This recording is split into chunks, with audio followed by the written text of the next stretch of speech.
I want to welcome everyone to the Middle East Institute for what I know is going to be a very special presentation by two people who are uniquely qualified to talk about what's going on in Afghanistan, and particularly what's happening in the south of the country. But before I formally introduce them, let me take care of a few housekeeping details. I want to mention that this Friday we're having a roundtable discussion here we're hosting, I should say, with the American Friends of Baluchistan to discuss the CIA and the possibility of use of drones in Baluchistan, and particularly perhaps aimed at the city of Quetta as an effort to obviously deal with the Afghan Taliban.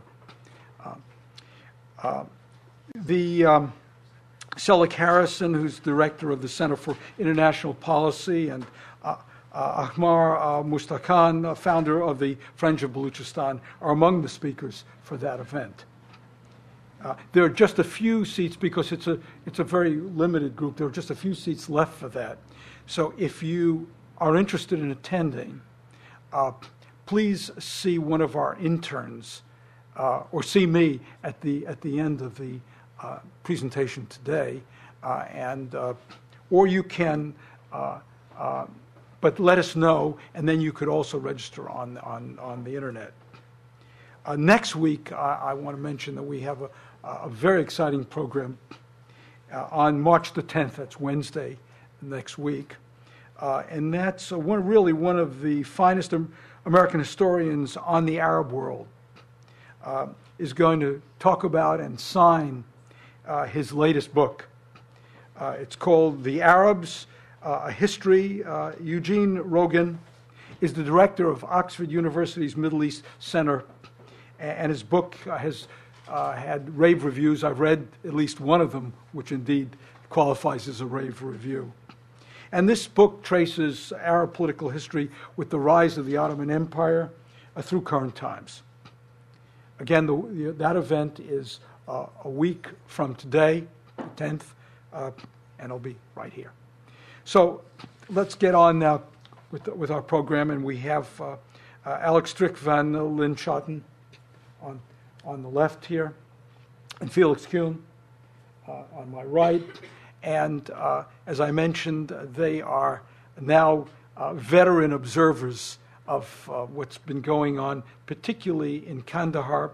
They have together translated and co-edited a very interesting book, which I learned has just come out some 3 weeks ago, but which I have read and know a good deal about. And that is a book written by a former Taliban official, and it's a wonderfully revealing way of understanding something about the Taliban movement and events leading up particularly to 9/11.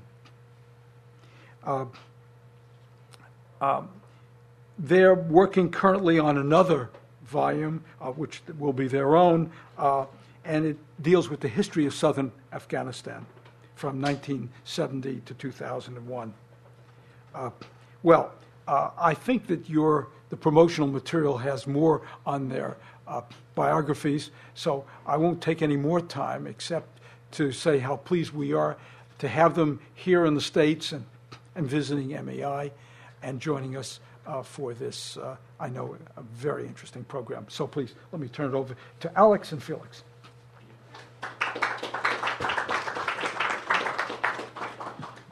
Thank you very much for those kind words of introduction.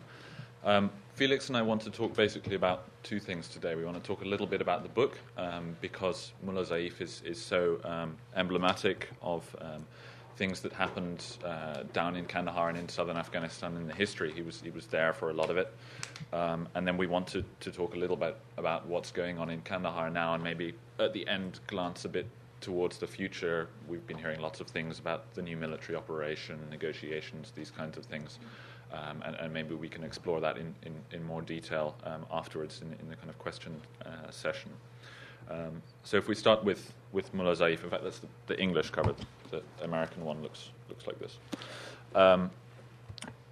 We wanted to take a kind of a series of 5 snapshots out of the life of Mullah Zaeef to explore some key moments in Kandahar's history particularly, but Kandahar as applicable for the whole of the South.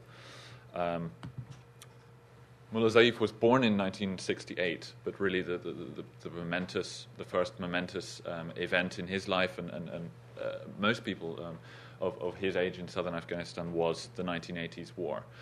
We tend to forget this when we talk about southern Afghanistan. Ahmad Shah Massoud has a much more rich popular mythology and texture, and a lot of people visited the northeast and the north and so on. Very few people made it down to the south, which is one of the reasons that we know so little about what went on during the 1980s in southern Afghanistan. Mullah Zaeef came back into Afghanistan from being a refugee in Pakistan when he was 15 years old in 1983 and started fighting together with some family members of his in Kandahar province. It's one of the interesting things which comes out in the book, that there were people who called themselves Taliban and other people called them Taliban during the 1980s who were fighting together. Mullah Zaeef was together with Mullah Omar, Mullah Abdul Mullah Baradar, all of these figures who we now talk about as being very central and key members of the Quetta Shura.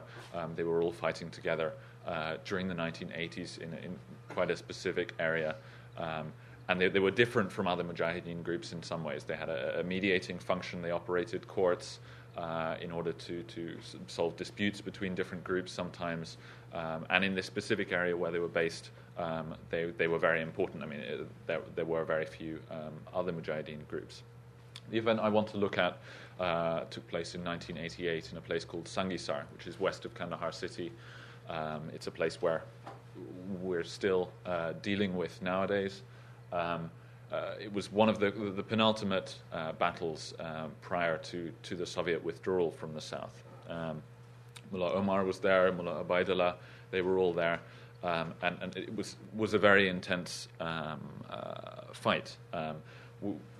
When we're talking about the Taliban and the Quetta Shura and so on, we have to remember the fact that these guys were all very young at the time, and the experience of fighting together for so many years at such a young age really has generated a kind of strong solidarity and connection between them. And it's these 1980s networks which are absolutely crucial to understanding the makeup of at least part of what we call the Taliban nowadays.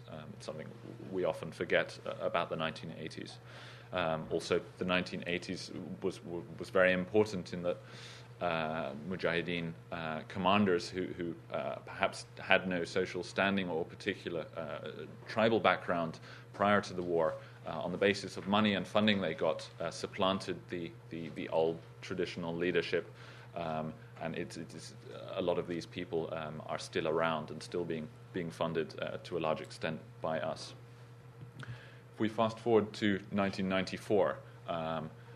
Also Sangisar, the same place where the battle took place. This is the White Mosque, where the founding meeting